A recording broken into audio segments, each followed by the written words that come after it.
Okay guys, welcome to my first screencast.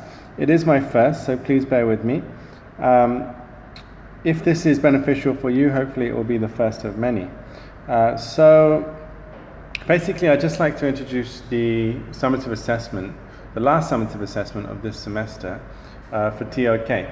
And I'm hoping that this assessment will prepare you for the actual presentation that you're going to be doing next semester in year 12. So I don't want to drag this out for too long, and I don't want you to spend a lot of time and energy working on this. So basically I prepared a template of a presentation, and I've done the first half, which I'm going to present for 5 minutes, and then I want you guys to finish a presentation and present that for the remaining 5 minutes. So normally in the real thing it would be one person, 10-minute presentation, but if you're working in a group of 3, it would be half an hour, 10 minutes per person. But in this case, we're just going to do a 10-minute presentation. So you will be working in groups of 3, and there will be 2 groups who will be working in a pair. So I've already prepared the real-life situation, the knowledge question, and I've prepared the first argument and perspective slides, and I'd like you to do the rest. So then you have to do another argument and perspectives. You have to come up with a conclusion. You have to connect the new understandings to a new real-life situation, and that'll be it. So I'm going to call this presentation the objectivity of a moral decision. So let's get started. So the real life situation I chose is a TED Talk from Sam Harris back in 2010 in February. And in this talk, Harris argues that science, or the scientific method, can be applied to ethics to make more informative choices about what is right and what is wrong. So basically, if we can use reason and intuition in ethics, we can make more objective decisions. And he uses lots of different examples. One of the examples that really stood out was Arab countries in the Middle East, in those countries women are required to dress in the burqa from head to toe, so they keep their bodies covered completely. And then he shows a contrast in Western societies in which women are more objectified and placed on the front of magazines in bikinis and very little clothes. So what is the happy medium? Can we use more objective decisions to decide what is right and what is wrong? And one quote that he mentions in that TED Talk is that it needs people like ourselves to admit that there are right and wrong answers to questions of human flourishing, and morality relates to that domain of facts. It is possible for individuals and even for whole cultures to care about the wrong things, which is to say that it's possible for them to have beliefs and desires that reliably lead to needless human suffering. Just admitting this will transform our discourse about morality. Now, the first thing that you can think about when you read that quote, and humans caring about the wrong things, is terrorism. So a jihadist, for example, who is part of ISIS, may be told by their religious leaders that they will be rewarded in heaven if they become a martyr and kill many people in a suicide attack. Now, what is the motivation for them to do that?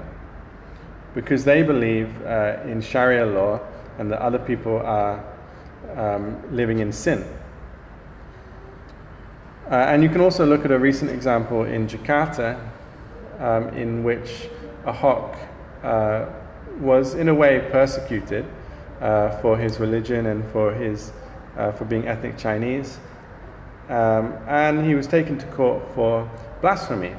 Now, why is blasphemy even an important issue in today's day and age? Wouldn't it be more important to use our energy and our intellect on other issues such as corruption, poverty? So this leads me to my knowledge question, which is, under what circumstances can faith and emotion lead to the subjectivity of ethical positions? So let me just explain how I came up with that knowledge question from the real life situation. So there are some implicit and explicit claims that Harris makes in his TED Talk. One of the explicit claims is that authorities, whether they're governments or from religion, can cause inaccuracies when considering what is moral. Now he refers to religious leaders as demigods, and an example of that could be in Ireland before the 1980s, when contraception was actually illegal. And this was based on the teachings of the Catholic Church, because it's wrong to use contraception because a baby is God's gift to you. Now, the adverse effect of this is increased poverty and unplanned pregnancy, and also rapid population growth. Now, the same can be said in countries like Indonesia, where it's illegal for abortion. Now, is that really the right moral choice for a government or a religious authority to make? And an implicit claim that he made is that faith and emotion are considered to be the main driving factors in the formality of human values, rather than, let's say, reason and intuition, which are used in science. And this can lead to subjectivity. And then Harris makes an explicit claim saying that scientific facts have no place in morality. So if this is the case, how does it threaten the objectivity of a moral choice? And how are faith and emotion the cause, if at all, the cause of subjectivity in ethics? So let's explore this further.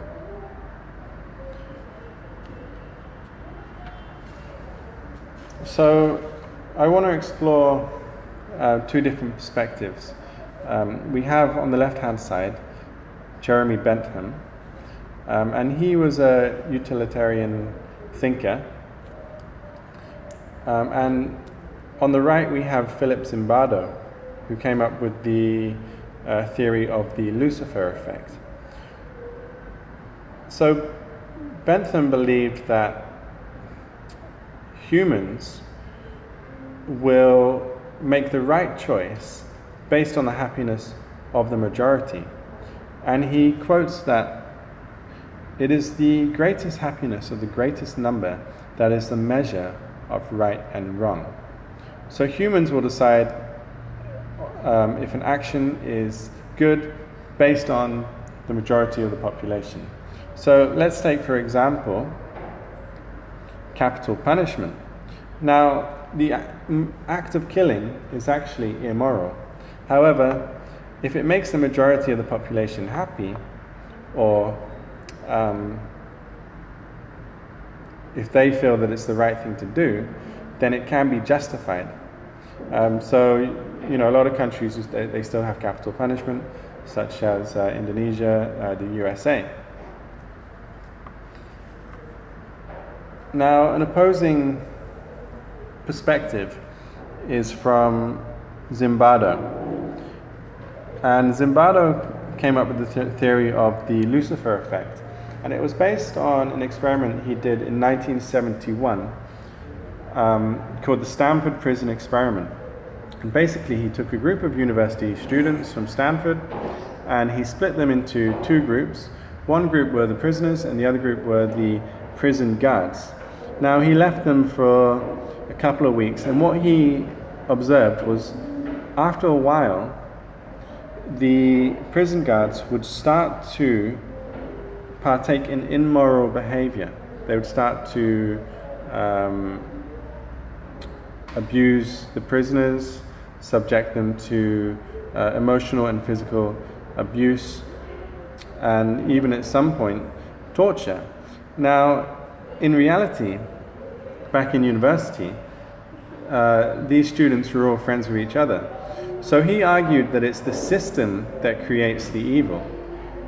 So the highly stressful situation of being in a prison and having that responsibility led to the immoral acts that they were doing. And he calls this the slippery slope of evil. And there are 7 processes for this slippery slope. So basically it starts off with mindlessly taking the first step, which might be, if you're a prison guard, maybe you lose your temper and you hit a prisoner. And then it would lead to the dehumanization of others, and then it would be the de-individualization of self, trying to make yourself anonymous by joining a group. So if the majority of people are participating in the same immoral acts, then you can justify your actions as being the right thing to do. And that leads to the diffusion of personal responsibility and then blind obedience to authority. So normally there is some kind of authority figure who will be leading you to make these immoral acts. Then you will become uncritical to conformity to the group norms, and there will be passive tolerance of evil through inaction or indifference. Now we can see this. This happened in 2003 during the war in Iraq, in Abu Ghraib, where prisoners were subjected to torture. They were stripped naked, they were beaten, they were put through some really humiliating acts. And Zimbardo would argue that it's actually the system which has created